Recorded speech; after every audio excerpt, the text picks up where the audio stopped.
is, can you win? I came to tell somebody up in here tonight that there is something on the inside of you that's going to help you win in this season, and it's called a champion.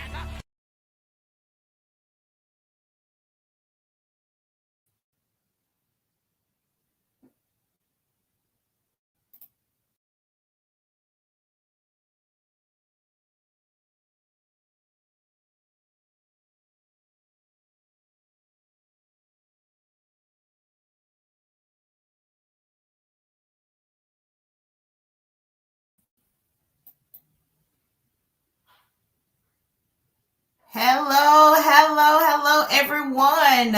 This is Jerica J. Red Brumfield, host of All Things Web Show. Thank you so much for tuning in. If this is your first time, All Things Web Show is a realm for restoration, education, encouragement, laughter, and motivation. And so with that being said, be sure to like, share, comment, and subscribe to this realm. And thank you so much. If you're just coming in, watching the replay, be sure to hashtag replay in the comments. We want to know that you watched with us. And I'm so excited tonight. We have a great guest on tonight. Oh my goodness, from the penitentiary all the way to being a CEO. Now, we about to see how that actually happened tonight. We got to be on the stage none other than the CEO of DP Photography, Mr. David Pittman Jr. Hey, David, how are you doing tonight? I'm doing well, Jerica. What about you? I am doing pretty good. I'm excited that you get to be on tonight as my guest. Oh my goodness, you was just shooting me last season. I was in front of your camera and you was doing a lot of great work behind the scenes. And now you get to be on the show to tell your story. And I'm just excited to hear about it tonight. Most definitely, and thank you. First, I just want to thank God for allowing me to live another day and for granting me another opportunity to surrender my will to Him. It's Him and Him alone that I serve. I'm thankful to God that He has allowed us this opportunity. I just want to thank you for giving me the opportunity to help you in the beginning, to work with you in the beginning, and to, as you said a while ago, to actually be on the show. Yeah, I wish I would have put up a clip of what you did. That would have been so good. And now I'm just now thinking about it. But you did an amazing job shooting the last season.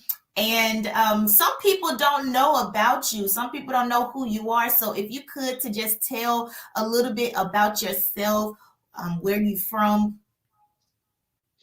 Yes, most definitely. As Jerica said, my name is David L. Pittman Jr., and I am the CEO of DP Photography and a part owner of two other businesses. I'm from a little small town in Mississippi on the Gulf Coast called Goshen, Mississippi. At current, I'm 47 years young. And if God says the same, what's the date today? The 9th. In 11 more days, I'll be 48 years old or 48 years young. 48 years young. That's right. 48 years young, not old, because I don't get old. I just get younger and younger. Exactly, and I like that. And we got to be careful of our words because we'll definitely feel old if we say we're old. Right. All right. Most definitely. So from the penitentiary to CEO, we just gonna go ahead and dive right in. Can you tell us your story? When did you start? Okay, we know that we talked today earlier and you said that you've been to jail. So if you could to just tell us, when did you first go to jail? That's a very good question. So like most Black males, it starts off, in your teens. And my first time actually going to jail is when I was about 15 years old. And of course, that wasn't the county jail because I was a juvenile, but it was still jail, all in the same. It was actually prepping me for the road that was actually ahead of me. And I don't say that as someone who is necessarily happy about it or proud of it, but that's my experience and that's my history. So yes, I did start off at about 15, going to the juvenile. I think it was called the Juvenile Detention Center in Jackson County, which was located in Pascagoula. Actually, I went there a few times, and as time went on, I continued to do things that would land me spots in the county jail and in Jackson County, as well as in Hattiesburg or Forest County during that time period, from like 15 to 18 years old. And then as I got older, I continued to go to the county jail. But at 18, around 18, I was caught with some drugs in Hattiesburg or Forest County, and eventually was sentenced to an inmate discipline program. At that time, it was called the R.E.E.L.M. So the first time actually going to the penitentiary, I actually went to Parchman, but the difference was I was actually in Parchman, but I was in that program, which was we were actually secluded off from most of the inmates that had major time, but I was actually there. And when we interacted with them, it was just like for lunch or for dinner, and when they were like delivering supplies and whatnot. But that was initially the beginning of me serving time in prison. So you say 15 years old. Okay, That's so right. how long were you in jail? Well, it was probably for about a week, probably about 5 days to be exact. And at that time when you were a juvenile, they would allow you, or they would hold you for so many days, and then your parents would have to come and sign you out, unless it was something gravely serious, where they were going to hold you and it classify you as an adult and move you over to the county jail. So at that time, the things that I was doing, they were serious, but not that serious. That would immediately take me over to the county jail and classify me as an adult. But I had a mindset then that I was actually doing things that would eventually lead up to me, as I said earlier, going to the penitentiary. And as we were talking earlier, we were talking about lifestyles and the lack of knowledge. I love my mom and my parents and my family, and even the people that I grew up around. But unfortunately, not too many people had a thorough knowledge of the system and how the system works, and things that could have been done that would have prevented me from traveling that path. So, without knowledge, many of us are led astray. There are Perish. influences. Yeah, definitely. There are influences that, are highly influential. And if those influences come in contact with a mind that's undeveloped and uncultivated, what happens is that person is led astray and led down the wrong path. And that's what happened to me. There were a lot of influences, everything from people that I grew up around, to the music that I listened to the shows and movies that I watched. All those things play a role in how an individual is being shaped, and Right. it doesn't necessarily dictate what the outcome will be, but it does, or it can dictate what a near outcome will be, meaning what something that you would have to eventually live and go through. So, Yes. during that, I'm sorry, go ahead. Not say yes. Yeah. So, during that time, there were a lot of things that were that influenced a lot of young Black males and landed a lot of us, in the penitentiary at a very, very young age. And some of us, not all of us, to this day, the things that we did way back when we were 15, 18, 21, is still affecting us today. It's ill affecting us. And those of us that have broken free from the system, we are still trying to put our lives together. And there's still things that we can't do because of things that we did 25, 30 years ago. Yeah. Hmm. And that could go off on a different path because being in trouble back in the past definitely can affect your future in some type of way. Right. And that's why we have to be slow in action, slow in doing certain things and not, just doing what we want to do when we want to do it. That's right. Because our future literally depends on our actions right now. And That's right. so I know you told me that you've been to the county jail about 5 or 6 times and you Right. started at Right. the age of 15. That's right. But you also been to the penitentiary, which Right. is a difference, right? It's a big difference. Okay. And so how many times were you in the penitentiary? About 3 times in the penitentiary. So I was incarcerated, as I said, in the R.E.E.L. in Mississippi State Penitentiary, and then I eventually moved to Texas. I was incarcerated in Texas Penitentiary, and then I got reincarcerated back in Mississippi's penitentiary. So, Wow. for some people don't understand that when a person does time, it can affect you subconsciously in ways that we don't even recognize. You Hmm. know, some people come out of the penitentiary and they function, like ordinary people, or they reach that point, but still there's something that's attached to them that they haven't discovered subconsciously. Now, this is not for everybody. For some people, they don't experience that, but some people do. And I was one of those people that experienced um, things that were attached to me while I was incarcerated that I brought out in the free world, and I end up re-offending and going back to the penitentiary. So it's necessary that I'm kind of moving kind of fast. I'm jumping around a little bit.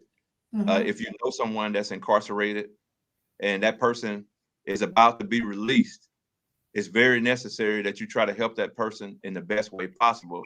And you say, well, how can I help that person? Everybody has their own mindset and their own volition and will, and that's true. Everyone does have their own volition and will and their mindset. But the thing is, you can offer that person an alternative. And if it is in that person at that time that they really want to change, and they do recognize that they're going to need help to change, to get to a certain point, they will accept your help. And one of the things that many of us that come out of incarceration we need counseling. Just like Right. people that never been incarcerated, we need therapy. And while some may admit, man, I don't need no therapy, I don't need no counseling, many actually do and don't recognize it. And there's nothing wrong with seeking help, you know, uh, through therapy or counseling or psychiatrist. There's nothing wrong with that. Actually, there's a benefit in that because all of us need someone to uh, to express ourselves, but not necessarily expressing ourselves to anybody, but expressing ourselves to people who equipped with the skills and with the knowledge on how to help you heal yourself. Correct. You Because can't be in denial. that's right. Well, yeah, that's one thing. You can be in denial, but in order to come up out of that state, you have to not necessarily admit that you have a problem. The first step is that you have to recognize that you have a problem, because you can't admit something until you first recognize it. And then after you recognize it, then you go to admitting that you have a problem, and you can begin to come out of denial if you take that step forward to try to get help. Yes. And so you talked about the jail system and the penitentiary having an effect upon a person. And so can you tell us, being incarcerated, how did that have an effect on you when you got out? That's a good question. A very, very good question. One of the things is that you can't stop thinking about all the time that you did. You still stuck in there. Another thing is, good example, and the same thing happened to me. My younger brother was recently released from prison, and he and I went out to eat. And I watched him and I observed him. I told him where everything was. We was in a big place in a buffet. And I said, man, you free to go get anything you want to eat. Now, I know he really didn't want no salad. You know what I mean? Right. But that's what I wanted. Yeah. But he followed me to go get a salad, you know. And you know, when we got back to the table, I said, man, you know, you could have got anything that you wanted to get, you know. And there was another customer that was in there, and she came up to the table. She said, yeah, I heard you telling him about all this stuff, but he could have went and got some dessert first, you know. And you know, perhaps he might have wanted some dessert first, but because he had been conditioned, as I was conditioned at one time, to follow, you know, a certain order. So it was almost like he was back in the chow line behind another inmate going to get the same food. You understand what I'm saying? I mean, I see it, His but mind most was people wouldn't shaped. see it that way, right? Because it's a subconscious thing. You know, it's hard to deal when you come out of an environment when you just 6 feet away from a person to the right of you, a person to the left of you, a person to the north, and a person to the south of you. You know, all within 6 feet range, 186 people in a space that's probably about 2,000 square feet, maybe less. And then you go to a space that's about 6,000 square feet with everybody spread out, everybody talking loud and moving about at their own free will and having fun and doing things that they like to do. So it places a restraint on your mentality. You know, Yeah. when you locked up, it not only locks up your body, but it locks up your mind as well. So when you come out and you a creative person, but you have a lock on your mind because you have been incarcerated so long.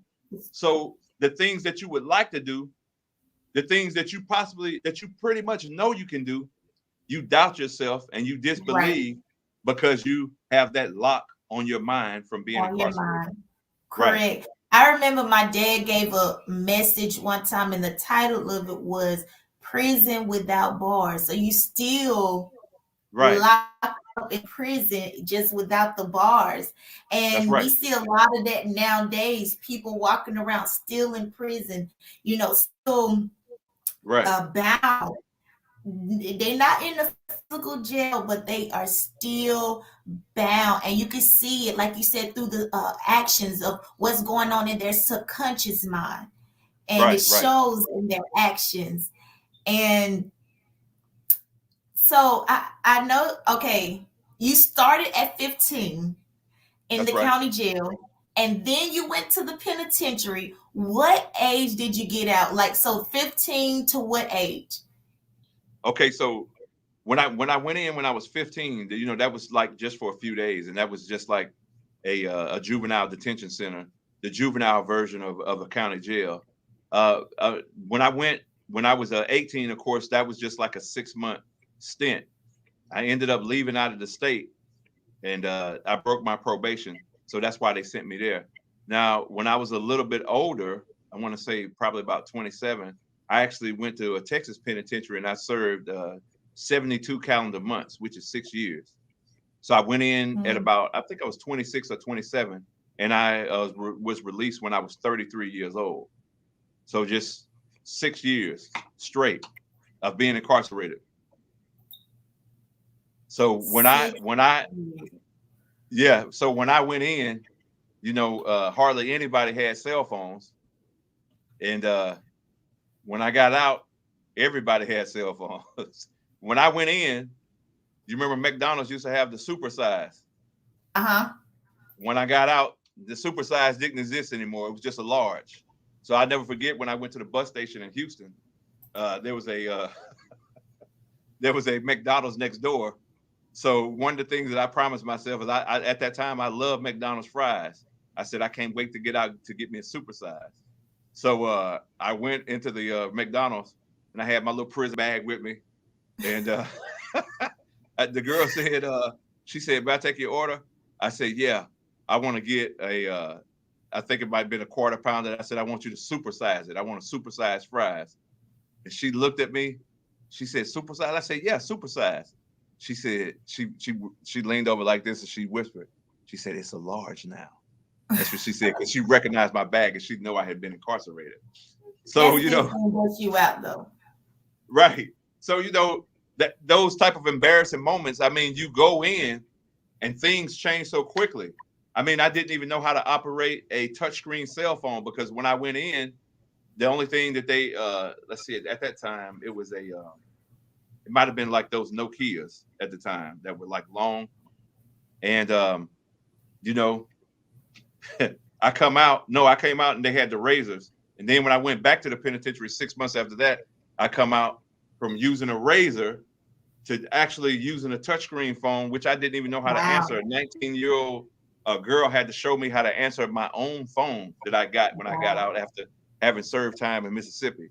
You know, so I mean, those are just things you get trapped in a world where there's no advancement or progress. Yeah. I mean, you can make your own progress by reading and writing and things like that. And that's, that is a kind of a progress, but still there's a progress that you don't get to experience because you're on the inside. So you're Um, behind. So, it reminds me of the movie Life. How many of you all out there seeing Life? When Martin, he finally get promoted a little bit and he get to take the boss to go meet the sergeant, and he's looking around and he see everybody with afros and the boombox and Right, different things, and he's like looking at himself like, oh, all this time I have wasted in one place. I get right, outside the world and see something totally different. Like this is a um new wave of everything now. And so right. that's how you felt, right? That's exactly how I felt. And that's exactly how I felt. And that's the feeling that, I wouldn't want anybody to experience. You away from yourself. Good question, Shadell Broomfield, and I'll answer that in a second. Why do you think it's so difficult for someone who went to prison to open up to others when they get out? I'll go ahead and answer that right now. Of course, I can't answer that for everybody, Shadell, but I can answer it for myself. It's because you're used to being um, that person. You're used to being boastful and whatnot. Not everybody, but I'm just speaking about myself. So, if you don't understand what opening up can do for you, if you have been sheltered and closed in, as I said earlier, you're in an environment where you're closed in. So you have to create a persona, while you're around people, while you're in the penitentiary. Of course, you would live in a persona that really wasn't yours before you went to the penitentiary. So then you have to double down on that and create this big persona while you're in there. So you're used to not opening up to anyone because you don't want anyone to know who you truly are. And you don't understand that if you did open up to someone, you would it would benefit you. And then for some people just, you know, they just like to be what I consider macho. And that's not a man Yeah. thing, that could be a woman thing also, where you just want to show people that you're tough. But on the inside, you're really not as tough as you think. And you need to open up so you can begin to break down those layers that keep you sheltered and keep you pretending and creating this facade of being someone that you're really not. And until you're able to open up to someone, especially someone that's skilled and that knows or that's equipped with the tools to help you to overcome your mental situation, you'll never get past that. So I mean that's how it was for me. I couldn't open up to people for like a long time, but when I started digging deep into myself and seeing that things were not going to change if I continued to carry on in the foolish manner that I was carrying on, you know, I realized that hey, I have to do something.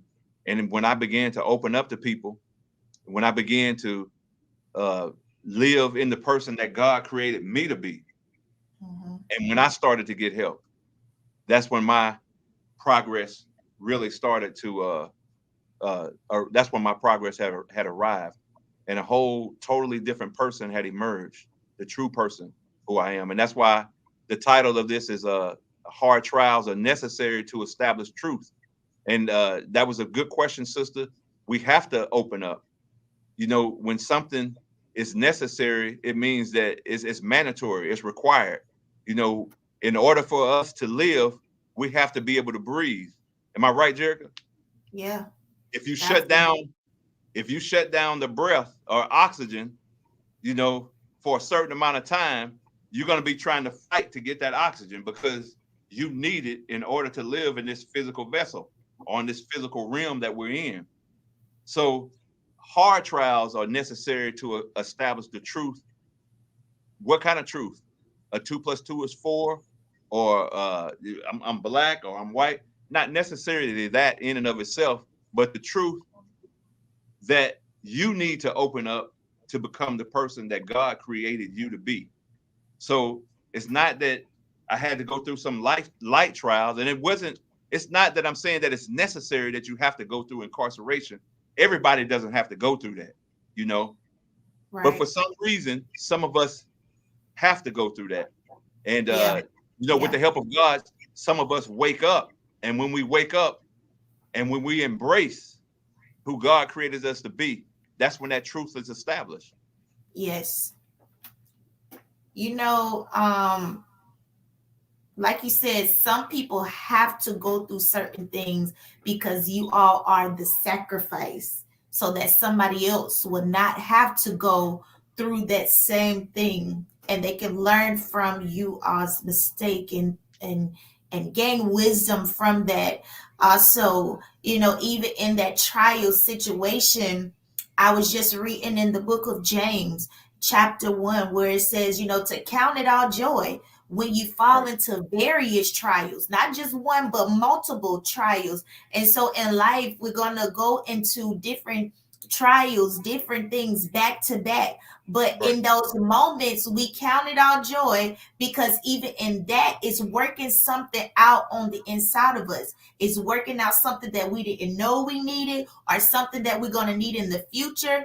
And so the situation that you went through right then, it worked itself out because I'm pretty sure you gained some type of discipline. I'm pretty sure you gained some type of some other stuff to help you in where you at now, whether it was bad stuff so you can learn from that bad stuff, you know. And so our trials are not bad. Well, they're not all bad, you know, because it's working out for our good in some type of way, Right. you I know. totally agree. One thing that we have to do is when we're going through some type of trial. Um, Number one, we got to make the best of the trial. Um, we can't. What sometimes you will get depressed. I mean that's part of it. You're a human being, and you might sulk and that you're a victim and whatnot. You go through those moments, but after you go through that trial and that struggle, and when you arrive at wisdom, you're able to look back, and how you judge that trial is the true test of what you will become. You know, the thing about it is human beings. I mean, some people say, well, we shouldn't be all the time struggling. And I agree. But the human being was created in struggle. Mm-hmm. When our parents, and excuse me, I'm not trying to be vulgar or anything like that, but when our parents were in the act of making love, and the sperm was emitted, that one sperm, who is now us, it was racing against more than 350 million other sperms upstream against the current of gravity. That in itself Mm-hmm. is a trial and it's a struggle. But guess what? You made it. You You was the made it. one that fertilized that egg. So, and you, Mm-hmm. you, you did it against 350 million other sperms. I'm talking about something so small that you have to look in a microscope to see. So the human being was created in toil. The human being was created in struggle So that's a part of our nature. And God ordained struggle, especially when you're able to see that the struggle was necessary and when you were able to overcome that struggle. Definitely. And so, everyone, thank you for coming in. This is Jerica J. Red Brumfield, host of All Things Web Show. If you're just tuning in, be sure to like, share, comment, engage in the conversation right now. This is very, very, very, very good. And also share it to someone. You know, it's so many people out there that are right now probably getting into some trouble, and their life depends upon this live right now. And so, in order to save them, in order to save someone, please share it with somebody right now. And so, what we are about to do right now, we are about to take just a few second break. We do have a commercial in this moment, and we will be back with you shortly. This show is brought to you by DP Photography Studio out of Biloxi, Mississippi. DP Photography LLC is a photography business dedicated to delivering relevant, affordable, quality photography services and images to satisfy each of its clients. Book with DP Photography today. Are you guys ready for the 360 experience? Yes, ma'am. All right, perfect. You guys have fun.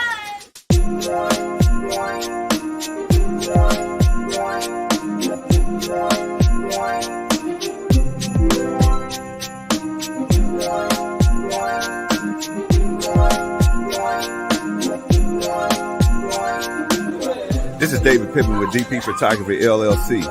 I want to make your Christmas just a little bit more merrier. We have the 360 revolution here at the studio.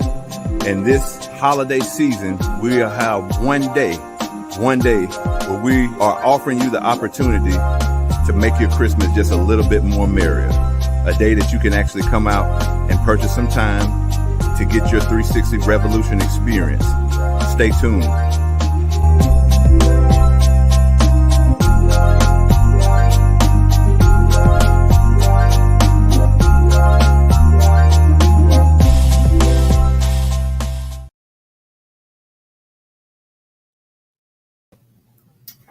All right. I love it. I love it. I love it. So you have a 360. Okay, you went from penitentiary to CEO now. Can you tell us about the business that you have? Most definitely. Well, this particular business, DP Photography LLC, is a photography studio that I have currently right now in St. Martin, Mississippi, was a Biloxi address. I'm right outside of D'Iberville. And it's a 1,450 square feet space. We deliver relevant, affordable, quality photography services to those who are in need of photography services, which at this point in time is practically everybody, because there are so many people out there that have started new businesses, particularly online businesses, and they will be in need of professional photos. And like Jerica said, I did have the 360. I do have the 360 experience or revolution, which I recently acquired. And that's the new trend right now. So we're offering that, you know, at affordable hourly rates, probably about $200 an hour with a minimum of 2 hours is good at parties, weddings, different events. Everybody loves them. So if you are in need of those services, we do have them. We're also going to have probably about 15 different throne chairs that we can rent out for your party. And while we're on that, I do want to mention, Jerica, I won't spend too much time talking about it. I will be, by the grace of God and God's help, I'm thankful to him that I will be relocating to a bigger space. At the beginning of the year, I'll officially be in my new space, which will be 2,200 square feet.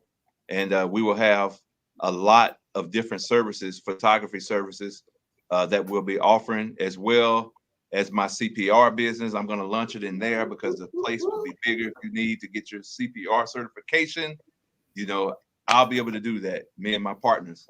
And another thing I wanted to mention is that the grand opening of the new DP, bigger and better DP photography, is not going to be the type of grand opening where we got the chamber coming out and everybody's handing out business cards and stuff like that, you know, putting on the front.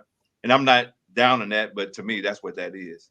Mine is going to be for the community, which means that I'm going to get a collective of brothers and sisters like myself, who are business owners and who have been through certain experiences, like my brother, Right Reasons. I saw him chime in earlier.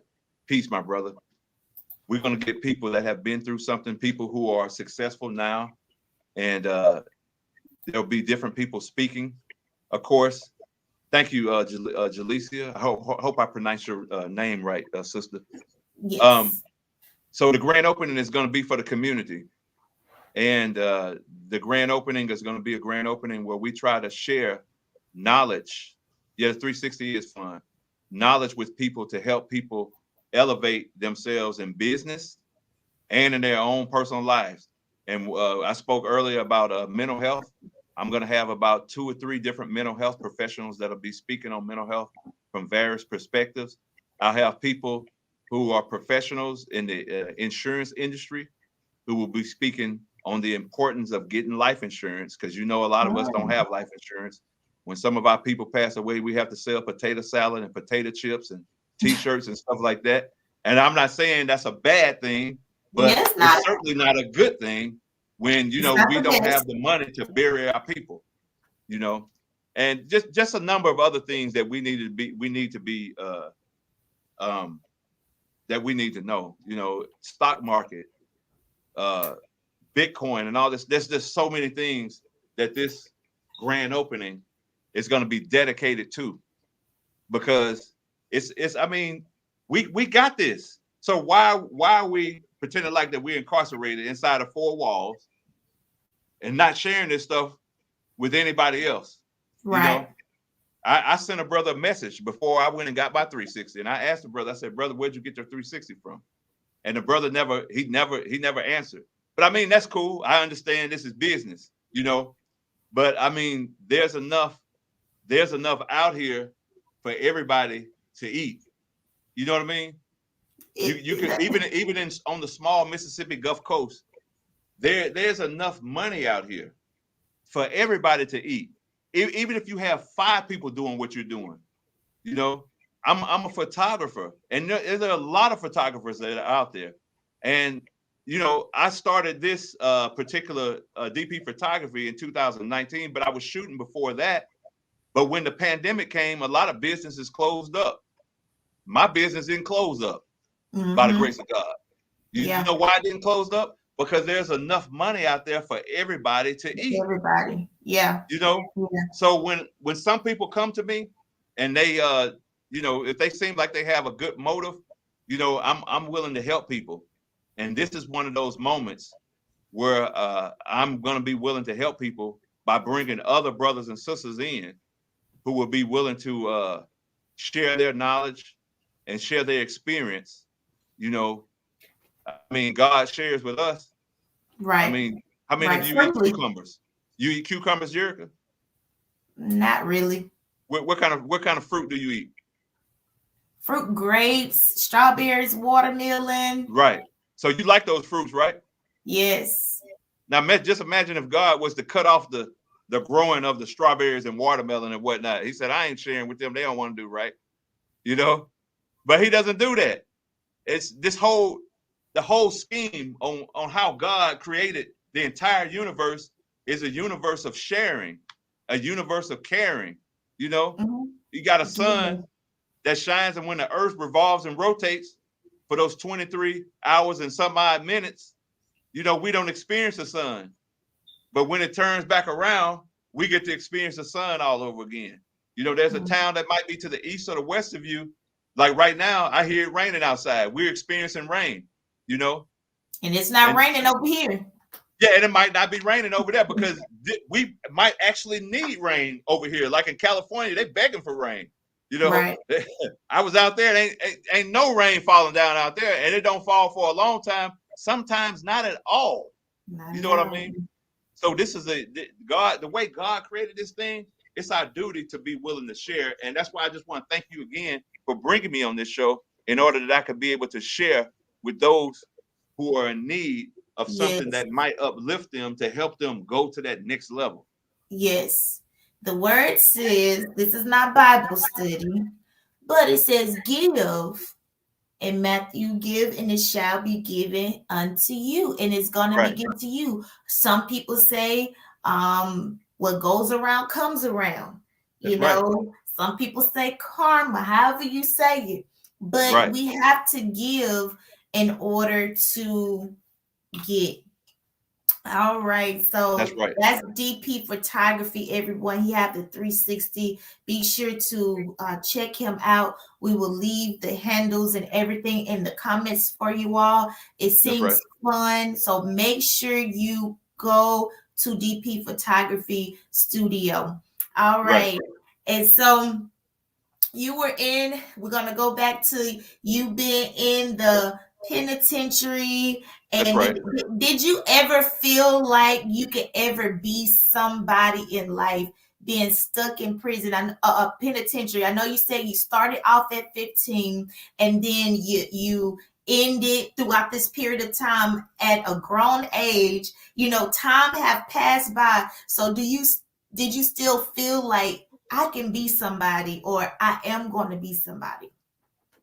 That's a very, very good question.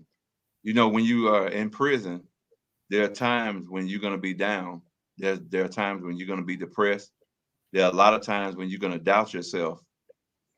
But God puts a messenger on the inside of every human being. And that messenger kept telling me that you have it in you to be so much more than you are right now, or that you were a year ago or 2 or 10 years ago. So that messenger was always on the inside of me. But the thing was, sometimes I was silencing that messenger that was telling me that.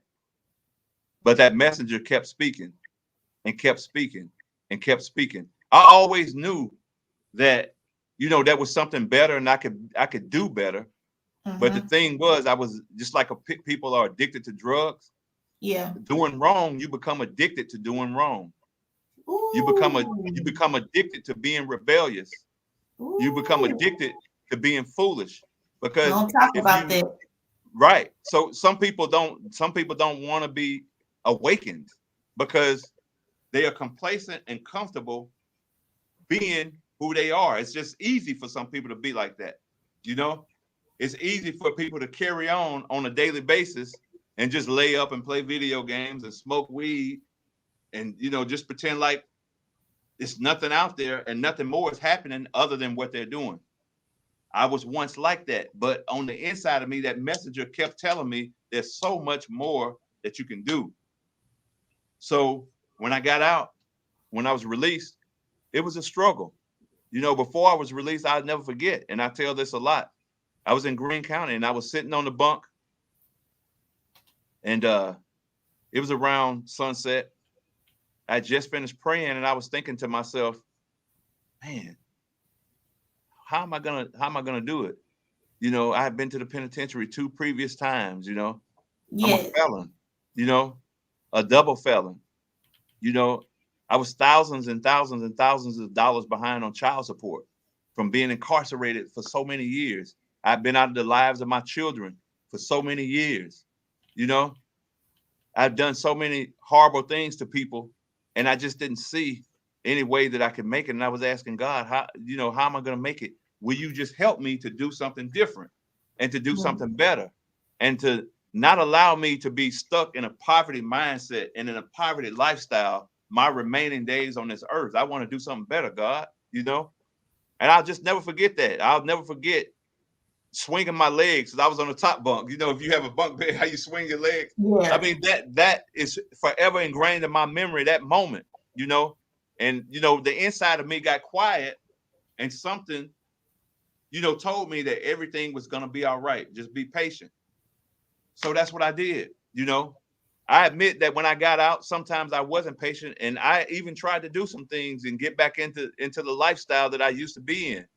You know, I'll never forget, I was coming from Texas. I went out there to get drugs, but God didn't allow it to happen. I got pulled over in Louisiana, and they, you know, the cop, you know, he got up beside me. I said, oh man, he's gonna pull me over. But I didn't have any drugs or anything on me. And then he dropped behind me and he pulled me over. And he came up to the car. He said, where you coming from? I told him. He asked me, had I ever been incarcerated? You know, the usual questions. I said, man, if you want to search this car, you can go ahead and search this car. I popped the trunk on him. You know, he said, no, I don't want to search it. I don't want to search it. You know, so, but that was just God telling me, you know, wow. You know, hey, I saved you, you know, Wow. by not allowing you to get what you were trying to get when you was out there, or reestablish what you was trying to reestablish. You're not going to do that. You asked for my help, so I'm going to give you my help. Just be patient. So I came back to Mississippi, and I was patient. It was a struggle. I couldn't get a job for a long time, Jerica, after I got out. You know, wow. I had a job, but when they found out I was a felon, you know, they fired me. I lied on the application, you know, because had I told the truth, they wouldn't have hired me. Right. But eventually I got two jobs. I got a job working in Louisiana, and I had a job working in Mississippi. I used to stay in Louisiana so many days and come back to Mississippi and work and go back over there, you know. So then I started to do videos. And then after that, photography. Yeah. And then God, he placed somebody in my life, a Jewish person who I will always respect, love, and honor, you know, and she saw something in me, you know, and she really wanted to help me. And she did. She helped me. That's and of course, those two jobs, I wouldn't have been able to do the stuff that I'm doing right now. But see, that's the thing. You know, she knew my background and she knew my history. But see, this is the thing right here. When God ordains a thing, there's none who can take it away from you but him. Yeah. And if he takes it away from you, there's none who can restore it but him. But him, right? You see, you said I was a sacrifice. If somebody wants to look and study a life of miracles, they can study my life. And I'm not saying I'm the only life to be studied, right. But I'm saying this right here. What are the odds? Jewish people really just don't mess with black people like that. I'm just being honest. You know, if you're not an athlete, if you're not a rapper or some type of singer with some type of career, you know, you don't really just see them around, you know, because they're the agents and stuff like that. But, you know, she saw something in me and she decided to cut that check, allow me to write my own terms to pay her back. Wow. You know? And that is God right there. That is a miracle. Nothing but God. That ain't nobody but God. And you know what? Before she even cut the check, I was growing into who I am. You know, I didn't try to pretend to be somebody that I wasn't. You know, if I wanted to speak out on the subject, I spoke out on the subject, regardless of what everybody else thought. I'm not saying do that, because you got to be who God created you to be. Right. But you know what? None of that pushed her away from me. You know, she offered to do something for me in an indirect way about a year before she actually did it. But I was so concerned thinking about everybody else and everybody else's vision. I wasn't even thinking about the vision that God gave me. So one day a friend suggested, she said, so why don't you just ask her, you know, to help you? You're talking about everybody else. What about you? So I went to her. And, you know, it's like she had been waiting that whole time for me to ask that. Wow. Yeah. That is good. That's right. That karma that you was talking about, when you put certain things out there, people can call it karma or whatever. You know, I call it blessings, being blessed, the process of reciprocation. And that's why I'm not afraid to hold back information from people, because I don't think with a poverty mindset. I don't wake up in the morning thinking about, man, I need to get some money, because I'm a creator. I know that money is going to come to me because I know how to create ways to make money. You know what I mean? Because God made us creators in the beginning. You know, God is a creator when he created man out of nothing. You know what I mean? So he put that same thing in us that we can be able, it said that he created a man in his own image, meaning that he saw it and then he made it a reality. Right. So it's the same thing with us. He gives us that same power. The Right. vision that he give us, all we have to do is just visualize it, write it down, and then go to work Go to work. to make it a manifest reality. Yes. We can do the same thing that God did. He gave us those powers. We inherited those powers from him. And I'm not being spooky saying that, okay, I want something to eat. I want something to eat. I want something to eat. And I go outside and food just falling out the sky. No, Yeah, I like spook it. thinking. Yeah, Jesus said faith without works is dead. So once you visualize it and internalize it, you got to put work behind it to make it a manifest reality. And that's what I have been doing from prison to photography, CEO to part CEO of 2 other businesses. And I'm gonna own 3 or 4, 5, 6, 7, 8 businesses with acres and acres and acres of land, with money, good homes, and friendships in all walks of life. And when we follow the master, you know, as long as we keep our eyes on the master, we won't sink in the water like Peter did when he got out the boat. But if we keep our eyes on him, he'll bring us back up on top of the water like he did Peter. And we'll be able to walk on water, which the human being ain't even made to walk on, meaning walk on the problems that have enveloped us and conquered us for so many years. So that's where I'm at right now. That's amazing. If anybody don't know that God is real, just listen to these stories. This is a testimony of who God is to people who people who other people threw to the side, didn't give chances to, but God seen and knew something greater upon this man's life. And so God gave him another chance, to get it right. And I'm so glad that God is not like man. God is not like man. All the things that he said were biblical. Amen. Even with having faith, we must have faith, but also do some type of work behind it.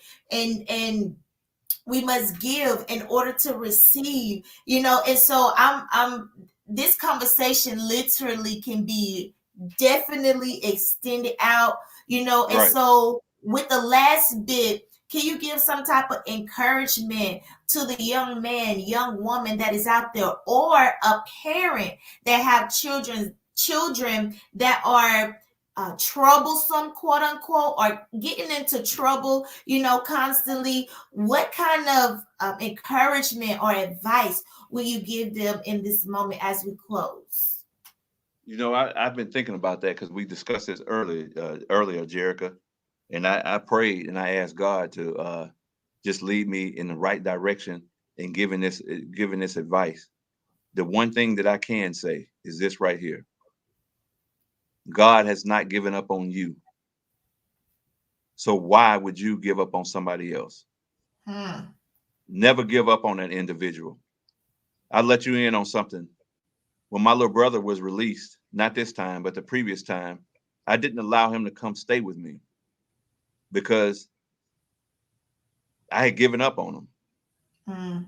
And there was things that happened that I really don't know, but in a way, I kind of like blame myself for him going back to prison and for him getting on drugs and stuff like that. So one of my cousins called and asked, why would I allow my younger brother to stay in the home that I once stayed in? And I told him, I said, because he doesn't have anywhere to stay. And he started talking about what my brother did years ago, even prior to this previous incarceration. And I told him, man, we gave up on him. We shouldn't give up on him. We need to help him.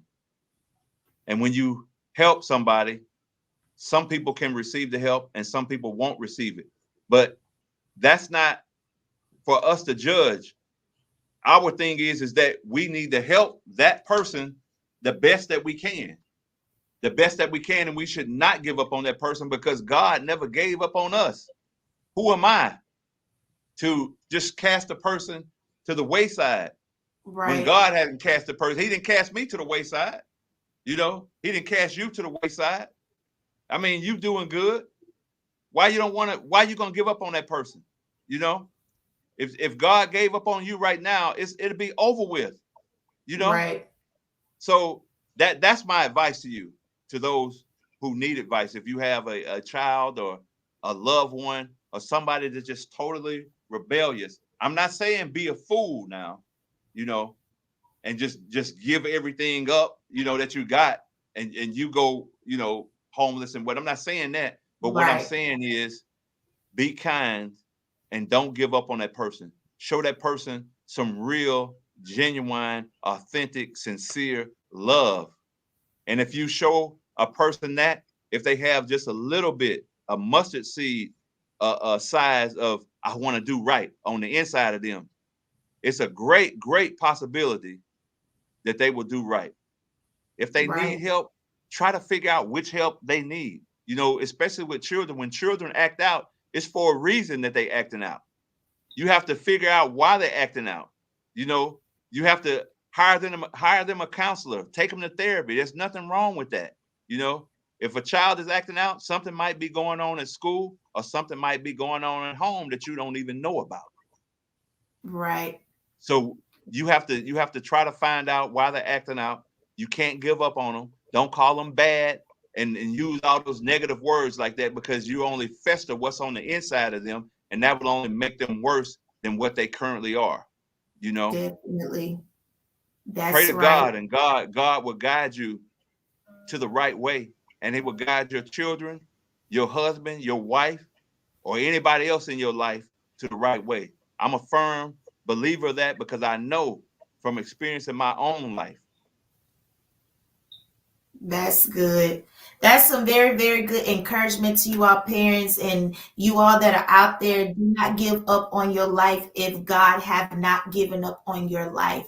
And so this last picture I'm going to show, this is a testament from where he was, you know, and we thank God that God do not judge us or see us where we were, but he sees us where we are now. This is him from when he was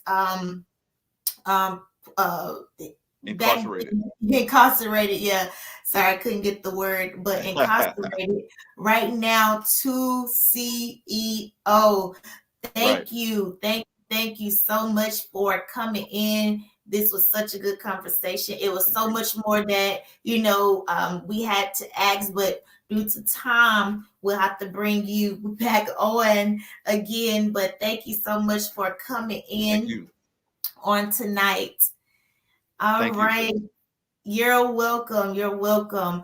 All right, everyone. Once again, thank you so much for tuning in. This is Jerica J. Red Brumfield, host of All Things Web Show. Be sure to like, comment, and share with somebody. Also, if you would like to support, donate to All Things Web Show, you can go ahead and Cash App or do PayPal. And any type of donation is appreciated. $5, $1, $10, whatever it is to keep the show running, it will be appreciated. Also, if you are a business owner and you would like it your business broadcasted, please, you can donate and we will broadcast your business as well. Once again, everybody, thank you so much for coming in, and we are out.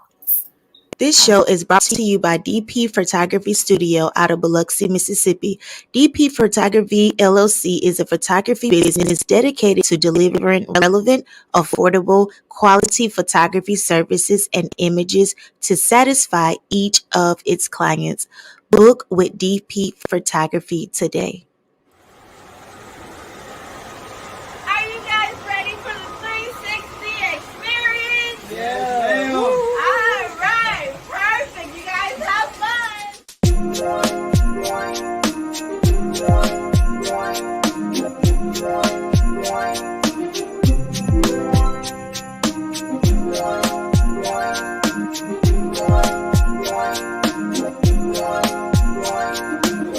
This is David Pittman with DP Photography LLC. I want to make your Christmas just a little bit more merrier. We have the 360 Revolution here at the studio.